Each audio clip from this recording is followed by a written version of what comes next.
উপস্থিত হয়েছি এই বিষয়টাকে আমাদের সকলের জানা উচিত। আমরা এখানে উপস্থিত হয়েছি কেন?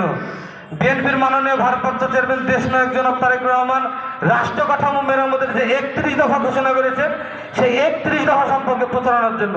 এই 31 দফাটা কি? এই 31 দফা সম্পর্কে আমাদের জানতে হবে। আগামী দিনে বিএনপি যদি জনগণের ভোটে রাষ্ট্র ক্ষমতায় যায়, তাহলে আগামী দিনের রাষ্ট্রের কি কি পরিবর্তন হবে এবং আগামী দিনের রাষ্ট্র কিভাবে পরিচালিত হবে, এই 31 দফার মধ্যে উল্লেখ করা আছে। আমরা যেহেতু ছাত্রদের নিয়ে দুইটা কথা বলেই শেষ করে দেবো। সংগ্রামী নেতৃবৃন্দ, এই 31 দফায় 25 নম্বর দফায় দেওয়া আছে, আগামী দিনের বিএনপি যদি জনগণের ভোটে রাষ্ট্র ক্ষমতায় যায়, বর্তমান এই শিক্ষা ব্যবস্থাকে দুই ভাগে বিভক্ত করা হবে। একটা চাহিদা ভিত্তিক শিক্ষা ব্যবস্থা, একটা জ্ঞান ভিত্তিক শিক্ষা ব্যবস্থা। কাউকে জোর করে চাপিয়ে দেওয়া হবে না। আর বিএনপি রাষ্ট্র ক্ষমতায় গেলে সংসদে জিডিপির 5% এই শিক্ষা খাতে বরাদ্দ করা হবে।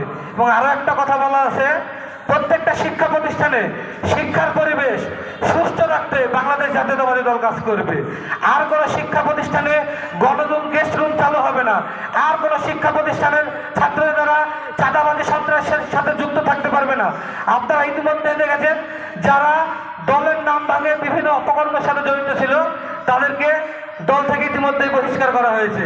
সংগ্রামী নেতৃবৃন্দ, আরো বলা হয়েছে, বিএনপি যদি রাষ্ট্র ক্ষমতায় যায়, পড়াশোনা শেষ করে যে সকল ছাত্র ভাইরা বেকার অবস্থায় থাকে, চাকরি পাওয়া অবস্থা পর্যন্ত, তাদের জন্য 1 বছর বেকার ভাতা চালু করবে। সংগ্রামী নেতৃবৃন্দ, 31 দফায় শিক্ষক, কৃষক, দিনমজুর, ব্যবসায়ী, পেশাজীবী, শ্রমিক আগামী দিনে কিভাবে দেশ পরিচালনা হবে সব বিষয়ে বলা আছে। আমরা 31 দফা সম্পর্কে জানবো, বুঝবো এবং সকলকে অবহিত করব। আমাদের প্রান্তীয় নেতা দেশনায়ক জনাব তারেক রহমান বলেছে, আওয়ামী লীগের মতো ভয় দেখিয়ে নয়, ভালোবাসা দিয়ে মানুষের মন জয় করে আমরা আগামী দিনে ধানের শীষের পক্ষে মানুষের কে আনবো ইনশাল্লাহ। এই আশাবাদ ব্যক্ত রেখে সকলের সুস্বাস্থ্য দীর্ঘায়ু কামনা করে আমি আমার সংক্ষিপ্ত বক্তব্য এখানে শেষ করছি।